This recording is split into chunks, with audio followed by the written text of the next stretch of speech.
오늘 소식은 최혜병 사건과 관련해 가장 충격적이고 소름 끼치는 내용을 담고 있습니다. 최혜병 사건 청문회 이후 시간이 흐르면서 진실이 계속 드러나고 있는데 어제 저녁 등장한 소식은 모두를 경악하게 만들었습니다. 김건희라는 이름이 등장하며 사건을 뒤엎을 증거가 나타난 것입니다.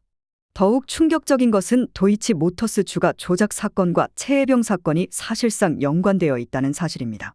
이번 소식으로 인해 김건희와 도이치모터스 주가 조작 사건의 주범 그리고 최혜병 사건의 핵심 인물인 임성근의 관계가 드러났다는 소문이 퍼지고 있습니다. 일각에서는 이 사건을 통해 가장 궁금했던 연결고리가 밝혀졌다고 평가하며 모든 중심에 김건희가 있다고 지적합니다. 이번 사건의 진상을 자세히 설명해 드리겠습니다. 오늘 영상은 중요한 만큼 많은 사람들이 시청할 수 있도록 구독과 좋아요를 부탁드립니다. 25일 저녁 JTBC의 단독 보도로 최혜병 사건의 판도가 바뀌었습니다. 앞서 임성근은 청문회에서 박균택 더불어민주당 의원의 질문에 임모씨라는 인물을 전혀 모른다고 답했지만 JTBC 보도로 거짓말이 드러났습니다. 도이치모터스 주가 조작 사건 관련자와 해병대 출신들이 임성근 전 사단장과 골프 모임을 추진하는 단체 대화방 내용이 공개된 것입니다.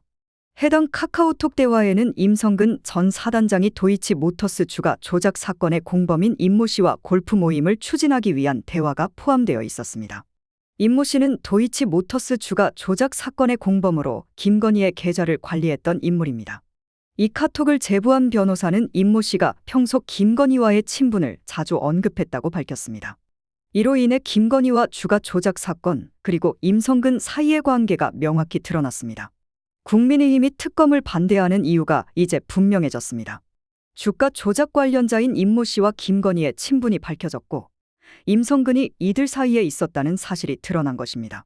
일부에서는 도이치모터스 주가 조작 공범인 임모 씨가 김건희를 구명하려고 로비를 했고 윤석열이 국방부를 압박했다는 그림을 그리고 있습니다. 이제 이 사건은 해병대 특검이 아니라 국정농단 특검으로 불려야 한다는 의혹이 제기되고 있습니다. 윤석열 대통령이 최혜병 사건을 축소하려 했던 이유가 이제야 이해가 됩니다.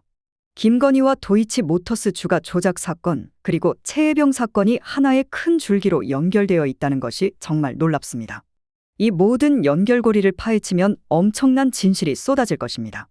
한편 정청래 법사위원장이 주도한 법사위에서는 공영방송 지배구조를 바꾸는 방송 3법이 통과되어 국회 본회의에 회부되었습니다.